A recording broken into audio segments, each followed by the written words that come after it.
Monsoon सत्र के 5वें दिन एक बार फिर विपक्ष ने सदन से वॉकआउट कर दिया और इस बार बजा आउटसोर्स कर्मचारी के मुद्दे पर चर्चा की मांग रही। सत्र के 5वें दिन की शुरुआत प्रश्नकाल के साथ हुई। इस दौरान विपक्ष के विधायकों के नियम 67 के तहत कर्मचारियों के मुद्दे पर चर्चा के लिए स्थगन प्रस्ताव लाने की मांग की। अनुमति नहीं मिली तो विपक्ष के विधायकों ने सरकार के खिलाफ नारेबाजी करते हुए सदन वॉकआउट कर दिया। इस दौरान पूर्व मुख्यमंत्री और नेता विपक्ष जयराम ठाकुर ने सरकार पर प्रहार करते हुए कांग्रेस की गारंटियों को याद किया और झूठा करार दिया। जयराम ठाकुर ने कहा कि कांग्रेस झूठी गारंटी देकर सत्ता में आई है। उन्होंने कहा कि सरकार ने जनता को 5 लाख रोजगार देने की झूठी गारंटी दी और सत्ता में आई। जयराम ठाकुर ने कहा कि प्रदेश के जरूरतमंद लोग आउटसोर्स कर्मचारी के रूप में काम करने को आए हैं, लेकिन सरकार ने 30 तारीख तक उनकी सेवाएं समाप्त करने के आदेश थमा दिए। जयराम ठाकुर ने कहा कि कोविड के विपरीत समय में लोग कोविड वॉरियर के तौर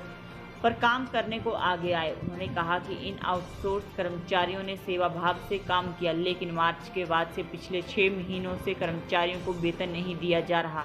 ऐसे में यह एक महत्वपूर्ण मुद्दा है जिसको लेकर भाजपा के विधायकों ने सदन में नियम 67 के तहत स्थान प्रस्ताव लाकर चर्चा की मांग की थी, लेकिन उन्हें अनुमति नहीं दी गई, जिसको लेकर विपक्ष सरकार का विरोध करता है।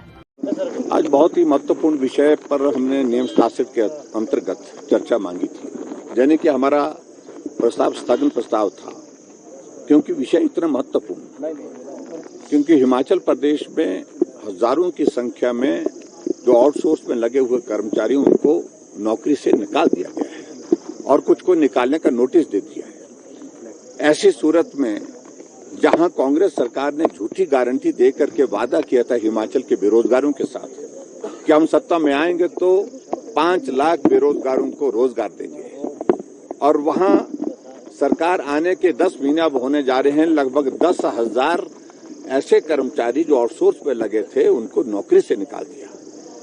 हमने कहा इस विषय पर चर्चा की इजाजत होनी चाहिए, लेकिन चर्चा की इजाजत नहीं, और खासतौर से जिसमें हमने पर्टिकुलरली एक विषय उनके ध्यान में लाया था कि यहाँ स्वास्थ्य विभाग में जो कोविड के दिनों में सही जो रियल कोविड वॉरियर हैं वो धरने पर बैठे हैं, क्योंकि उनको 6 महीने से मार्च के बाद सैलरी भी नहीं मिली और उनको नोटिस दे दिया गया कि 30 सितंबर के बाद आपकी नौकरी आपकी सेवाएं समाप्त मानी जाएगी। ऐसे में हमने कहा कि आप थोड़ा दखल करिए, और कोविड में तो वो बच्चे हैं जिन्होंने अपनी जिंदगी को संकट में डाल करके लोगों की जिंदगी को बचाने का काम किया है।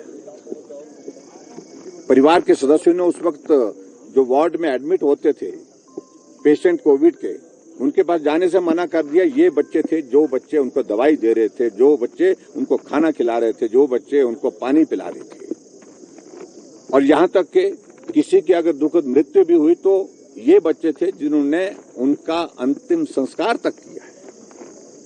उसके बावजूद भी इनको निकाल दिया गया। निकालने के लिए कह दिया गया कि अब इसी विषय को लेकर के हमने आज नोटिस दिया था। मुझे इस बात को लेकर के पीड़ा है कि इतना महत्वपूर्ण विषय जो हिमाचल प्रदेश के नौजवानों के भविष्य से जुड़ा हुआ है, ऐसे जो गरीब लोग जो आउटसोर्स में काम करने के लिए आगे आकर के उस संकट की घड़ी में मदद करने के लिए आए, उनके बारे में भी सरकार में संवेदनशीलता नहीं है, और मुख्यमंत्री बिल्कुल झूठ बोल रहे हैं, असत्य बोल रहे हैं। आदत बन गई, झूठ बोल करके सत्ता में आए थे, झूठ बोल करके सरकार को चलाना चाह रहे हैं, और झूठ बोल करके फिर से सदन को गुमराह करने की जो कोशिश, ये बहुत ही दुर्भाग्यपूर्ण है।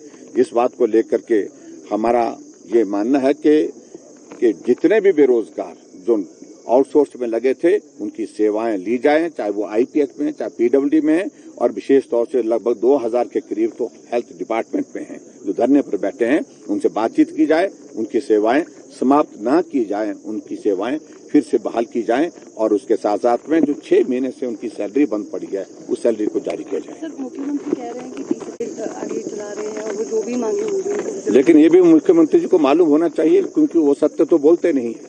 सत्य उनको बोलने का स्वभाव ही नहीं है। ये हमको पहली बार मालूम पड़ा कि कोई आदमी इतना भी असत्य बोलते हैं, तो ये पहली बार मालूम पड़ा। नोटिस चला गया है, और वो नोटिस जो है जितने कर्मचारी वो लगे हैं कोविड में उन सबको नोटिस चला गया कि 23 तारीख के बाद आपकी सेवाएं समाप्त मानी जाएंगी। ये नोटिस उन कर्मचारियों के पास पड़ा हुआ है। सर, लंबे अरसे से ये आउटसोर्स कर्मचारियों का मुद्दा है, चाहे सरकारें लगी हों, लंबे अरसे से हर बार इस तरह के इश्यूज बनते हैं। क्या लग नहीं रहा है आपको कि एक स्थायी नीति या तो इनकी लाई जाएगी या कुछ और रास्ता निकाला जाएगा? हमने रास्ता निकालने के लिए कमिटमेंट के साथ बात कही थी और हमने बात कही थी कि जो लगे हैं उनकी सेवाएं समाप्त नहीं करेंगे, पहली बात कही थी। और उसके बाद जो टेक्निकल इश्यूज हैं जिसमें इनके लिए पॉलिसी बनाने से संबंधित विषय थे उसको हम एग्जामिन कर रहे थे, लेकिन यहाँ तो जो लगे थे उनको निकालने की शुरुआत हो गई है और आज से नहीं, सरकार बनने के तुरंत बाद शुरू हो गई है। Thank you.